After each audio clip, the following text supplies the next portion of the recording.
Hello and welcome to Turning Looks, a new beauty, cosmetic, and makeup podcast. I'm your host, Ed Mellor. And I'm the other host, Darren Mew. We are back again. I feel so right, girl. How have you been since we last spoke? Have you made it to the Sephora yet? I feel really bad because I said that I was going to go. I haven't had time to swing around yet. I have been looking on the website though, and I've ordered myself a few bits, which I'm kind of waiting to arrive.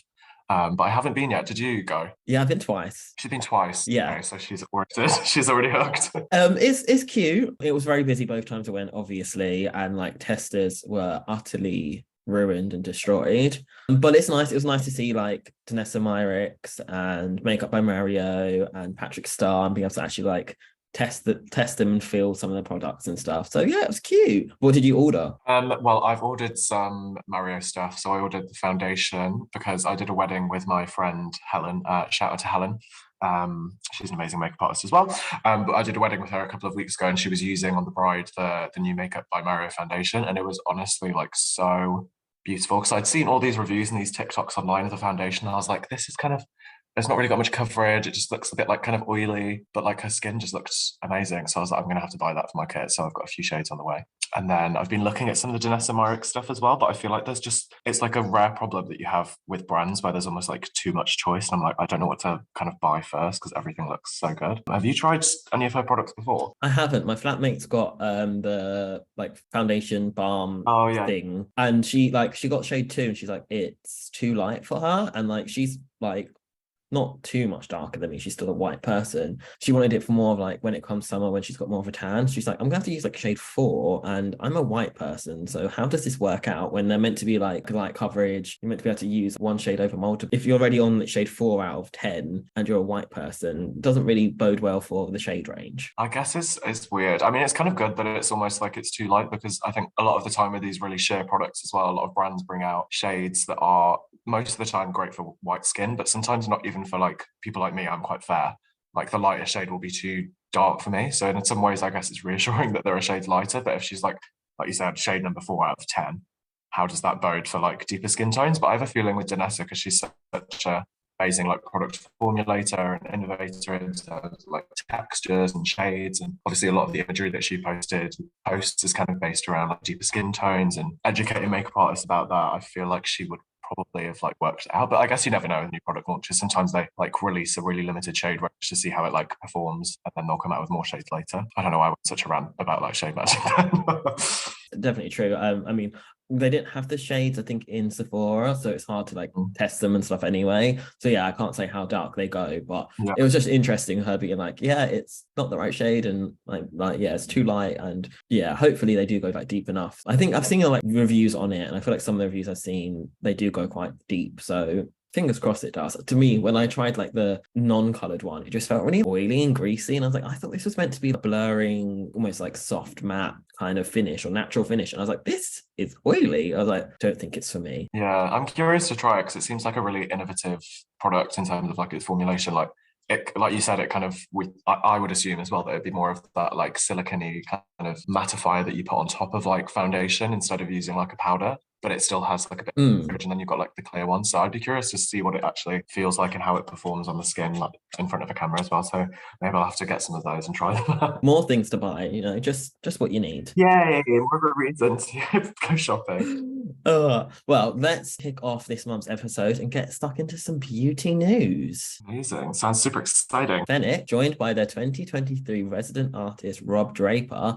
have launched their new beauty campaign celebrating individuality and self-expression called Come As You Are. And the campaign focuses on in-person experiences and is less about the digital. What are your thoughts on this kind of theme, Ed? To be fair, I haven't really seen much kind of around this, so I'd be curious to know what you kind of think about it, to be fair. I think it's interesting, like the kind of idea, especially of like taking away the digital and more about in-person experiences. I think, especially when it comes to beauty and skincare and all that kind of stuff, for the most part, most people are wearing makeup on their day-to-day lives and going about things they're not wearing it for like film and camera, and a lot of the times when we see people using makeup online, they're using it for it to look good on camera, and that might not translate in real life. So yeah, making sure it's all about that in-person experience rather than the digital. I guess obviously, a lot of these brands want people to come into their stores, and especially a brand like that who's got a lot of different brands within them, they want people to come into their stores. It's how they say a business. You don't want another Debenhams, I guess. Yeah, it's just interesting. I also, the idea of like, celebrating individuality and self-expression with beauty is something that I find like interesting as well, because especially because of the age of social media that we're in, that sometimes can be very much lost with the high idea of like, try this new technique, or this is how you should apply blusher and contour, or put in a filter on your face. It tells you where to put like your bronzer and contour, which is like the same kind of placement that everyone should be putting it in. That idea of like, actually you should be able to do these things the way you want to use them. So yeah, I think it's interesting. The idea of come as you are gives me the whole I woke up like this kind of vibe, which kind of is opposite of what makeup is, because makeup isn't really coming as you are. It's dressing up for who you are, I guess. I think it's like you said and kind of touched on there. I think it's a really important message to kind of share. There is a lot of like within the promotion of makeup and kind of advertising and all the amount of money that goes into kind of marketing. I think, like you said, we lose a bit of that self-expressive kind of side of makeup and that individuality around makeup. It can become very like cookie cutter, as you were kind of saying before. Like everyone has to kind of contour in the same way or kind of add blush in the same way. And I think those things are really, really helpful for people who are trying to like find their way in makeup and maybe haven't really got a lot of like knowledge and they want to learn new techniques, or they just generally don't have a clue how to apply things and they want to learn. I think that's really like important, but at the same time it's like it's almost creating like these rules around makeup where like if you don't wear makeup this specific way, or you don't kind of pile this amount of makeup on, or you feel like you have to wear it, it just becomes like it's almost taking away that like self-expressive side, which I think is the most important thing behind makeup. And I think that's probably the reason that most people wear makeup, is to express themselves and accentuate parts of their like personality, or like portray their idea of style, their like perspective on beauty and the world around them. So I think it's really positive to see a campaign that's focusing around that and self-expression and kind of coming as you are, but accenting that in a really authentic way to how you feel, which I think is something that you're really good at as well. Like the way that you do your makeup is very like expressive and it's very like true to your style and it's very like individual. Same goes for you though. The way you do your makeup, especially on yourself, is very like expressive of who you are, and you're very much your vibe. You have that kind of like punky-esque kind of vibe, and the way you do your makeup is very glam meets punk. Yeah. I mean, that's always been like a massive inspiration for me, because I think I struggled initially, not to get kind of too deep and go off on too much of a tangent, but I think when I started wearing makeup initially at quite a young age of around like 15 or 16, I think especially at that time, there wasn't a lot of guys wearing makeup. It was kind of that beginning period where there was only like a couple of guys on YouTube, for example, who were doing like tutorials. And I don't think that they necessarily represented my style of makeup. Like it was kind of this very androgynous blend of like masculine and feminine kind of accents and features, and I think everything was kind of geared around almost like a more drag kind of feminine style of makeup, which I still really love and love to do on myself sometimes, but I like that kind of juxtaposition of like quite visceral masculine kind of references of like Susie Sue or like Marilyn Manson or David Bowie, kind of combined with those like super feminine techniques that like drag queens use, or people that present in a very like femme way. I find that really inspiring as well. But it's I feel like I went off on kind of like a massive tangent there, but I think it's really important that you always hold your version of self-expression to like the highest regard, and don't compromise that for other people because you feel that you have to look a certain way, or if you wear your makeup in a certain way that you're going against like the trends and you're less than or something like that, if that makes sense. Come through, RuPaul. I know that was my confessions moment. That was your holding up a picture of your younger self and tell me how you feel. Shall we move on to the next one? Yes, absolutely, after my tangent. So on the theme of campaigns that are seemingly kind of going against the online trends, Dove has also recently launched a campaign against the bold glamour TikTok filter. They urge the community to hashtag turn your back on TikTok's bold glamour filter. What are your thoughts, Darren? I mean, I'm quite into it. I mean, the bold glamour filter, when I think I tried it, it was just like, I was like, this isn't really doing what everyone's making it out to do. And like, also, it's just like another filter. And obviously it was an AI filter, which was slightly different to how we've seen filters in the past, in the sense that like it almost like stuck to your face rather than it be laid on top of your face. But like I didn't even think it was bold glamour, to be honest with you. I was like, what? It's more in inverted commas perfecting rather than bold glamour. I'm like, if that's bold, then I don't know what we're doing with our lives. But yeah, where is this? Like, I don't. Where's the ball? Where's the glamour? I don't understand. It looks like you've got some face and body on and some bronzer in your eyes, but that's about it. Like, the wider effect of it kind of, again, inverted commas, perfecting everyone and everyone being like, oh my God, look how amazing I look with this filter on, is a very like toxic mindset to potentially be getting into. And even if you're doing it in a jokey way, it can lead down like very easily like spiral. And it was such a filter that it was hard to tell when someone had the filter on, when someone didn't have the filter in. Thank God TikTok tells you that someone's using a filter on their videos. But yeah, I was like, I'm glad, like, there's someone's kind of coming out and being like, no, let's go against this. Like, actually, your true self, especially if it's something like Dove, it's more about like skincare and looking after yourself. That's kind of where we should be focusing our energy on, and making sure you feel great, using skincare products and things to make your skin and to yourself feel great, and not needing that kind of filter to make you feel good about yourself. Yeah, definitely. I think, again, we could talk about this kind of subject for hours, because it goes beyond just like putting on a kind of pretty filter to post a video on. Like you said, I think it runs so much deeper than that, and I don't think we're going to understand for maybe the next like 10 years how much these filters and kind of manipulation in videos that we see, how much that affects people's psyches and people's mental health, and these ideas of what beauty actually is, when in real life people do not look like that. And I think there is obviously like an element of fun to it, and maybe in some ways self-expression, but I think it can feel slightly hypocritical as the makeup artist to talk about using filters kind of alter your appearance, because essentially that's what I do for work, is making people look different with makeup. I think things like this can be really, really damaging to people's mental health, to like think that they have to look like that in order to be beautiful. I mean, I tried it on like you as well, and I did not look good with that filter on. I looked like some kind of, I don't even know, like a convict from prison. I just looked really weird. But yeah, I think these kind of like filters sometimes go too far. So it's really nice to see like brands like Dove supporting kind of the antithesis of that, which is just to kind of be yourself and feel comfortable in your own skin, and looking after your skin and looking after your body and your mental health, or whatever that might mean for you. So it's a positive step in the right direction. I just hope that these like filters, not to sound like too much of a grandpa, I just hope that they don't go too far. I think with like the introduction of AI and stuff now as well, like you said before, it's getting quite, not scary, but like it's crazy the amount of things that AI can kind of do. Yeah, no, definitely. And I think also like what you're saying there too about like how it looked really, it didn't look good on you, and I agree, it didn't look good on me. It's those like ideas of beauty, isn't it? Like those, this filter is telling you that this is what is bold, this is what is glamorous, this is what beautiful is.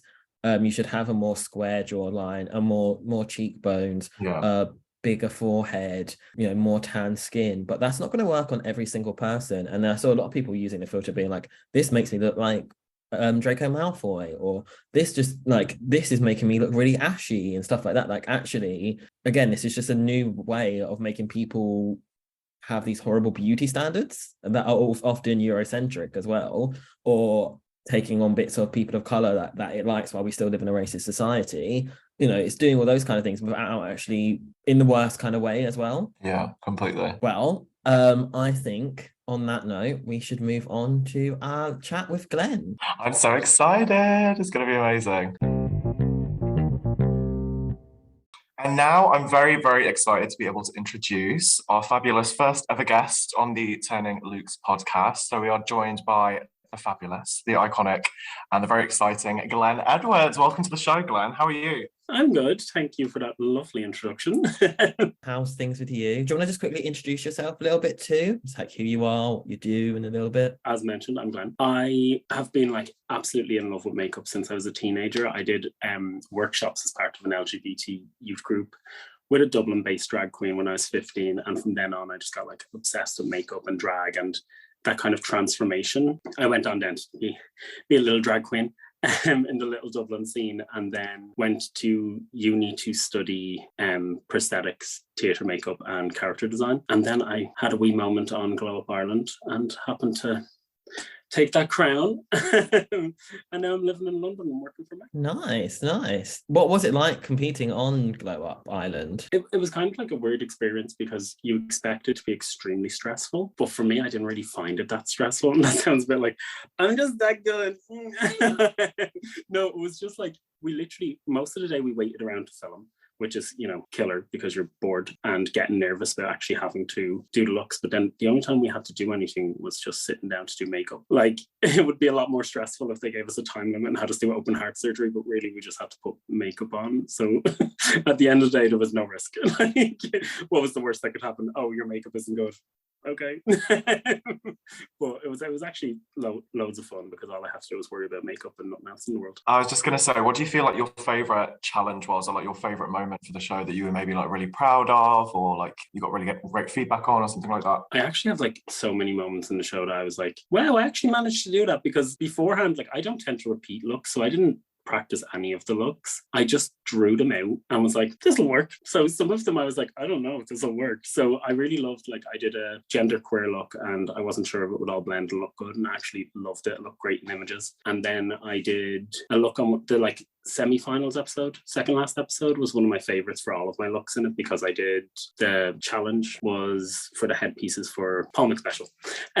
Created these great headpieces and we had to do looks to match them. I just thought the look I did for that was amazing. I actually had it as my phone screensaver for a while, but then I realized that's someone else's face and it's a little creepy. And then the other look I did in that episode, which was like the eyes all over my, I hand drew like little eyes with an eyeliner all over my face. I really, really loved that look. Nice. Have any of like the inspirations and stuff that you did on Glow Up, has that kind of gone into everyday kind of makeup-y style now as well? To an extent, yes, because before I went on Glow Up, I didn't think like line work was something that I was that good at or that I cared about that much. But they kept saying to me, they were like, your line work is amazing. You really know how to like draw a line, essentially, which actually sounds like a stupid statement when you say it out loud. But when you put it on a face, we all know that's hard. After that, I was like, actually, I can. So I now have a tendency to like put a lot of eyeliners and line work on my face just for everyday use because I can. She's great, very on brand. Everyone loves a graphic liner and stuff, didn't they, these days? Yeah. Did you make friends with many of your like competitors at all, or did you know anyone before you went on? I did know one person before I went on. I knew Pixie Woo or Michael. We actually were drag sisters back in the day. We worked in a nightclub together. And so when I got there, I was like, I should have known. And then like I met, like, all of us lived together. I don't know if like, the setup for Glow Up. So in the UK, when they all live in the same rooms, we didn't do that. We were a bit more private, but we all lived together in one big house. So we were around each other constantly, and then waiting to film as well, we were around each other constantly. So if we didn't get along, it was very difficult. But actually, yeah, we did. We got along really well, and I'm still friends with a lot of them. Talk to them all the time. Nice. Do you have like a group chat, Glow Up group chat? We have a Glow Up group chat, but we actually don't chat in that really much since, but we do like talk individually more so than we do actually, because really it gets, with group chats, it gets to a point where unless you're actually seeing the people, there's no point talking. yeah there's always like more people talking and others, and it's like, okay, I might as well just talk to this one person that's talking all the time rather than getting everyone getting notifications. What was harder, do you think, to do, Glow Up or doing drag? Well, I did do a drag competition at one point, like a really tiny Dublin-based drag race, and honestly, I actually can't think now. I'd still say Glow Up was harder on the scale of things, but drag is very demanding on your entire body. Like Glow Up, I just had to use my hands and my face. Drag is like seriously demanding on your entire body. What was your kind of drag style when you did drag? I was very androgynous. I used to have a mohawk, and I just wear my own mohawked hair. Brows as high as you can draw them, that kind of thing. And then when I grew up my facial hair, I started to include them in my looks and stuff. But then I stopped performing because work, school, all of these different things just get in the way of life. But yeah, it was very androgynous, no boobs, no padding, nothing, just me and a lot of makeup. Very gender fuck, kind of like drag. It was more down that line. It was kind of on the old school, the images you see of Rue from the 80s, 70s and 80s, that vibe. So Glen, tell us, obviously you've talked a little bit about your kind of like process on Glow Up, but I'd be really interested to know what it kind of feels like to have that level of scrutiny kind of go on your work, and if you'd have any advice for any makeup artists that are maybe like listening, because I think the makeup industry itself can be quite brutal and you're always maybe kind of getting feedback from people. What would your advice be to those people in those moments where, I don't know if you felt this in the show, but maybe you feel like your work isn't good enough, or you've just kind of got all this criticism around you? How did you deal with that? It is like really hard, because during the show, like the judges, obviously it's all edited down, so you don't see every single compliment and critique. But they were really trying to help us improve. There was no like, you're just bad, because that just makes the whole show look bad, really. But there was a lot of like critiques in the sense of growing from. So on the show, it actually wasn't that bad. What was really hard was after the show aired on BBC, and like the tweets and stuff about it, like people came for us and came for me specifically. And I was like, bitch, don't try me. That's right. It's really hard. But at the same time, if you're doing something that makes you happy and you feel good about, it really honestly does not matter what the world thinks. Like the world is constantly coming for queers and our expression and different stuff like that. And we still exist. We still push through. So it really, if you let them get to you, they will destroy your love for what you do. But if you just keep true to you and listen to the people who are there rooting for you or complimenting you, because as many strangers as will say you're bad, you'll get the same amount on the internet saying you're amazing. So focus on the amazing. Twitter's a hellhole anyway, but it's just like, why? They're not like bigger things you could be like tweeting people at rather than someone on a makeup show. Like, right? I was like, there's lots going on in the world you could use this moment for, but you've decided to come for a makeup show. Also, if you're going to come for me, tag me. That too, yeah. Give me the engagement at least. I always find that though, everyday life and stuff, when you feel wearing makeup, people like love to stare and stuff, and it's just, there are bigger and more important things you could be going off about on life, and it really shows the power of makeup in that kind of sense. So people can have such a reaction to it. People getting so angry about the makeup people are doing on a makeup TV show competition. It's like, although it might be a negative reaction, it's just that power you have as a makeup artist to be like, well, I've inflicted this feeling onto someone, whether they like it or not. They've got up in their feelings about it, and #power of makeup. Like literally, you can use the power of makeup in all sorts of ways to make you feel good or to make others feel bad. And that's like the moral of the story. That's why queers shouldn't be allowed a makeup brush. Yes, because we're too powerful. Did any of the comments on Twitter actually affect you in any way, or did you kind of, was it just water off a duck's back? A lot of it was just like these kind of, no offense to anybody, these just like middle-aged straight women that were watching the show and having their opinion on it. And I was like, second you can tell me you can do a wing on it, like prove to me you can do a wing, and then I'll listen to your complaints. But as I know from working on makeup counters, you can't. So don't come for my makeup when you actually don't know anything about makeup whatsoever. But also there was a lot of like really negative comments about the fact that like 3 males made it to the final, or the men were making it far, but like not all of us identified as men, whether we were born that way or not. And not all of us identify with that masculinity type thing. So it was just like not very fair as like a queer person who identifies as non-binary to be like lumped into like, oh, stupid men making a further, seemingly women can't do makeup anymore. And it's like, you're really missing the point of the show. The show is supposed to be like, whoever is the best at makeup moves forward. Yes, it doesn't always work out because you're only as good as your last look and glow up. So even if you are the best makeup artist, you could lose because your last look was bad, but that's how the show works. But there was a lot of negativity around the fact that like we made it to the final, and I was like, I didn't ask for it. But it also just shows people's lack of knowledge of makeup history too. Makeup for a big part has been a male, like in terms of the high ups who's creating brands or, you know, being those innovators, a lot of them have been men historic, and specifically people don't know their things. They only understand what's happened in a certain amount of time and what the Christians tell us to think. So like there's a lot of history about makeup and men, and like we're like, funny enough, mainstream makeup as we know it, like makeup counters and off the shelf makeup brands started with a male brand. Well, not for men, but by a man. Max Factor was the first of them, and people are just like, men shouldn't wear makeup, and you're like, but could anybody if men didn't? Those cultural shifts and those narrative shifts are really completely have been forgotten. I mean, in my opinion, everyone just needs to read Lisa Eldridge's book that kind of goes through the history of makeup, and then their minds would be open. What kind of inspires your makeup then, when you're like the way you do go about makeup? I try, and I think it's just like a mental deficiency for me, but I try to never repeat a look because I get so bored of it that I just constantly am trying to create something new. So if I get an idea of something, I kind of run with it. So generally what does be like fueling my makeup is like how I'm feeling, what I want to look like, how I can kind of mess with the shape of my face or the shape of my eyes so that it doesn't look conventional. I never want to look normal or basic. So I like really push like create into something that's like slightly different. Even if I am doing like a wing, I try to, you know, add a little bit of spice to it. Do you have any go-to kind of techniques or things that you do? Like, is it trying to change the way your eyes look? That is kind of like a focus that you'd like to do more often, or even if it's in different ways, or is it something different every time? I do tend to go back to the same shapes a lot. So a few years ago, I was really insecure. Like, I have like dark circles on the inner corner of my eye, and I was always insecure about it. I always wanted to like brighten it up, but no matter what way you do it, it is like, it's an actual groove into my eye, so it's always going to be contoured. And then like a while back, I started to actually contour it. So whatever eye makeup I'd put on the outside of my eye to elongate, I'd also bring it onto the inside of my eye. And that's like something I've always done, is like taking that insecurity, and that's something that's like considered ugly, and building on it. And that's something I always like to do with makeup. Like, I'll increase my bags, I'll increase like parts of my face that just look bad, because it's kind of fun. Like, even bleaching eyebrows or doing things like that, you end up kind of looking alien. So that's something I tend to go back to. I love to do like eyeliner shapes and then contouring them with shadow, like adding a lot of shadow to create like a negative space or a depth.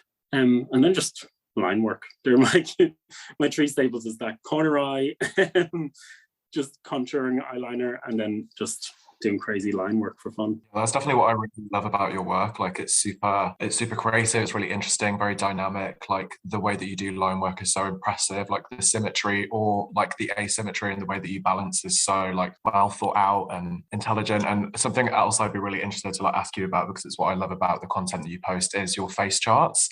And I know you briefly mentioned as well that you also do a lot of work with like MAC.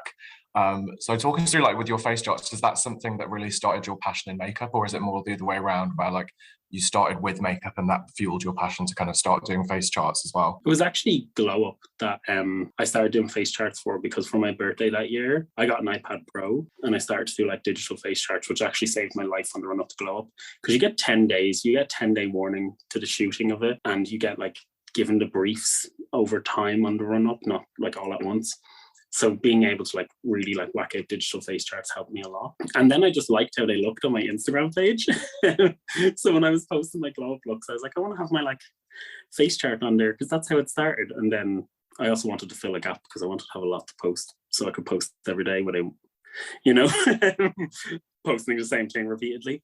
And then I just liked how they looked on my page, and I like, they're really relaxing to do. Like, I do them on the tube, I do them sat at home watching TV, so it's just fun. And if I have an idea, I can sit down and just whack it out, and then hopefully be able to put it on my face, because a flat digital sheet is very different to my face. Have you ever had a look that like didn't translate to your face, or if you always kind of made it work somehow? I've had so many looks that have not translated. Like, one, colors. On Procreate, I can make any color in the universe. And then I turn to my eyeshadows and I go, oh, yeah, I don't have that color. Like, oh no, now I have to try mix this color or try this color. So colors tend to never match.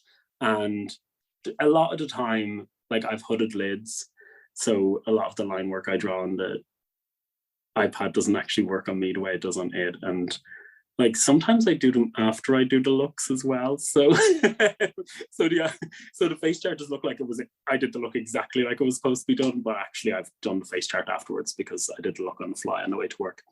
But it does a lot of the time it doesn't fully translate in makeup as it does in digital art. But I find that's kind of the fun of it. Like, if it doesn't work, then I'm still going to wear it to work, and I'm still going to take photos, because why not?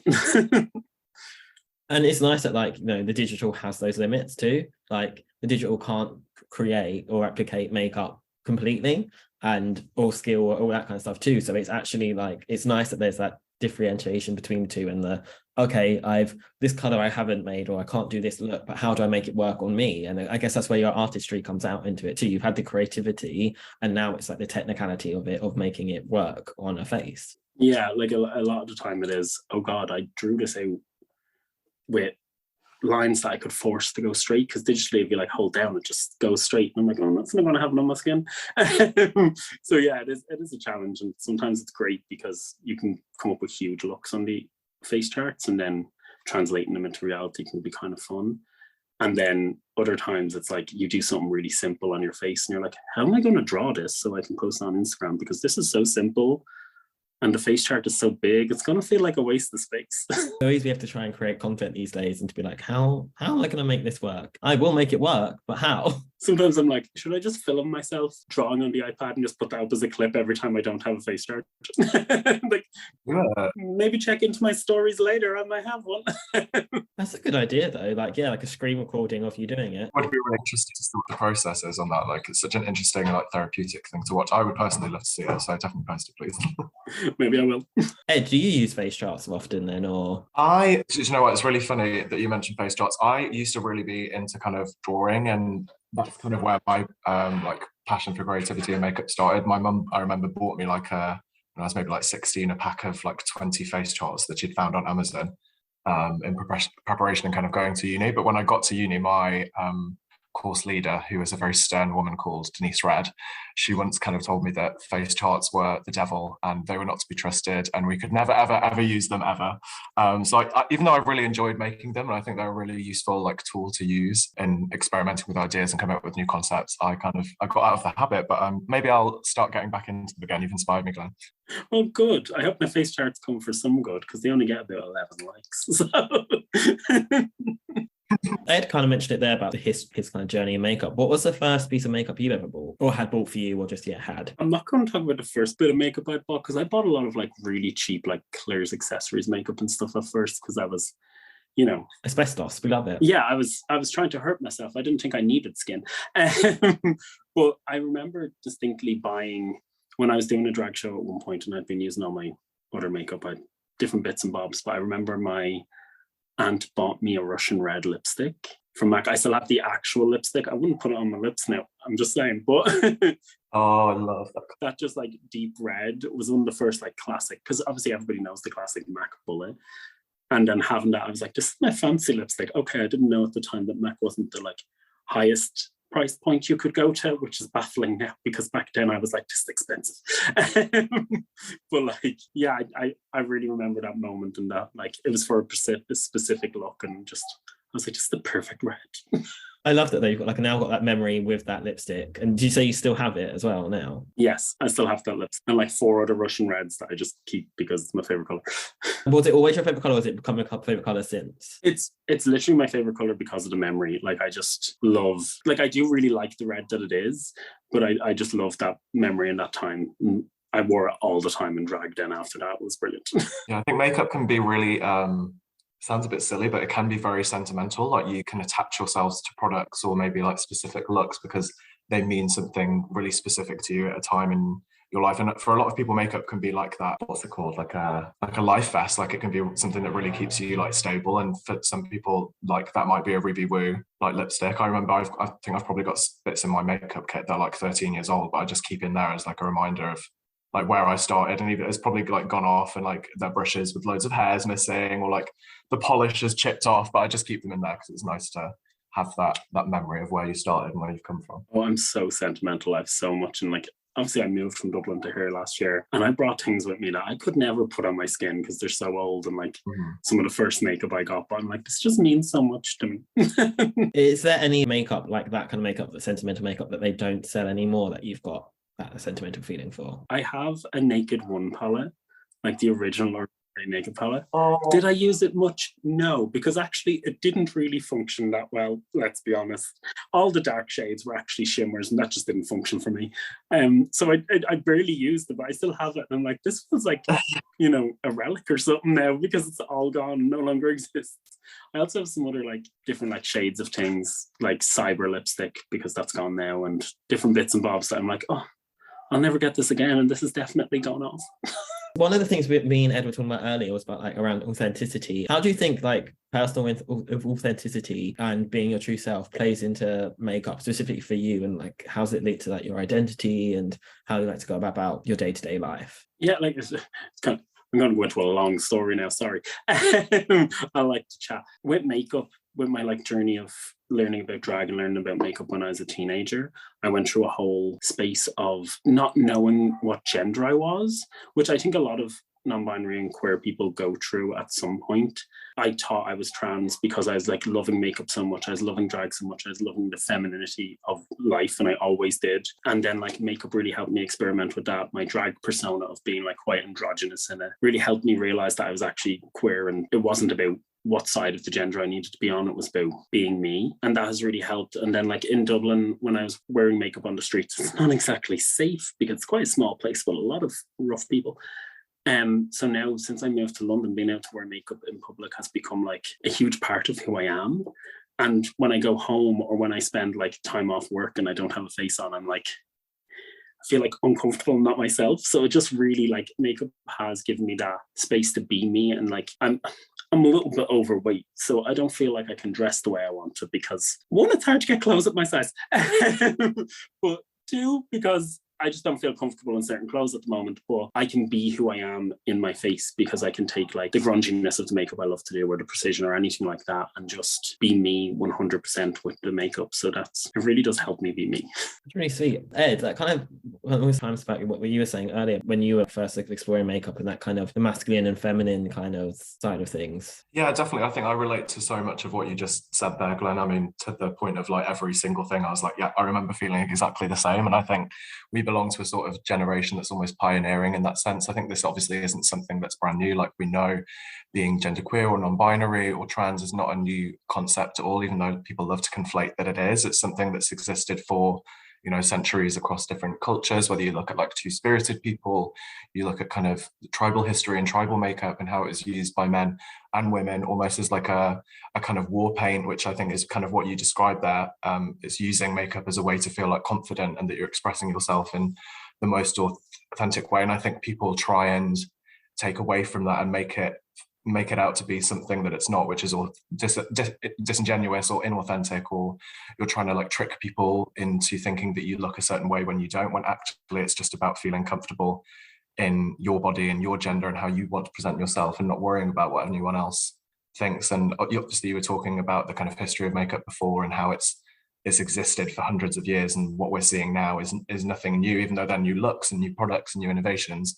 People who are masculine presenting or men in general have worn makeup for like hundreds of years. So why it should be so shocking to people, why people should politicize it and use it as a weapon to fuel their own agendas and make people believe that it's some sort of dangerous, toxic thing, which I guess in some ways it can be in terms of beauty standards and thinking that you have to look a certain way. But I think if that's something that you want to do, you should be allowed to express yourself in any way. And those people that you were kind of talking about, like obviously mentioning like RuPaul and like drag queens and just the drag scene in general, obviously it's at the minute is being kind of politicized, and we're in a very like scary place with that kind of thing at the minute. So I think now more than ever, it's important to kind of hold on to that and be proud of who you are and present yourself in the way that you feel the most comfortable. Yeah, exactly. I feel like the world just wants to make us this kind of like villain, mainly because obviously gender roles and stuff dictate that men have to be this super masculine,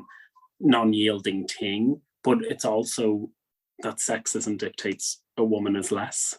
So men wearing makeup is not equal to women not wearing makeup. It's men wearing makeup is lessing themselves as they try to say these sexists to what a woman is. And that's where the like problem with us wearing makeup is. And then obviously all of the homosexual, trans, drag stigma comes from this idea that they made us sexual deviants at some point in history for being gay in any or queer in any way. So then the association between men and makeup and it becomes this like, suddenly we're perverts. What? Like what? Okay, I've put on makeup to what exactly? To trick someone into thinking. I don't even know the logic behind their things, and with everything going on in the world at the minute, it's just this like crazy politicized, weaponized thing. Like politicians are currently weaponizing transphobia for God knows what reason, just to try get themselves back in office. Fair play to you. What success is that going to give you in life when you're trying to, you know, put out the fire that you've started? When you think about it, it's all cosmetic powders and stuff that people are putting onto their faces. Like, how much power should that really have? It shouldn't have that much power, but apparently it does. It's the power they give us, though. It's like we have power in going outside and being political beings just by being who we are, but they've given it that like huge power of like this is so insane, like a negative, and it's like no, it's not. It's a bit of cosmetic powder. It's not that big of a deal. And it's just this kind of narrative to try attack us yet again. Yeah, thank you, Glenn, so much for coming on. I think everything that we talked about today was like super interesting, and hopefully it'll give people a little bit more insight into the makeup world and why makeup can be so important, but equally it's not that important at the same time. But I'm really excited to see what you kind of do in the future. I think you're such an amazing, talented artist, and the viewpoint you have on beauty and makeup is something that's so needed right now. So thank you for taking the time to sit and chat with us. Thank you for having me, and thank you for all those compliments. That was lovely. Well, that's about all we have time for this week. Did you enjoy that, Ed? I did. It was so much fun. It was so great getting to chat with Glen about their history and kind of who they are and their ideas on makeup. Agreed. It was super lovely, and it was nice hearing about all their achievements and inspirations and stuff. It was really nice. Definitely. A reminder to make sure to subscribe to this podcast and leave a review. It really, really helps us out. And don't forget to follow us on Instagram and TikTok at Turning Lewks Podcast for behind-the-scenes content, ways for you to get involved, and so you know when the next episode is out before anyone else. See you next time, guys. Bye.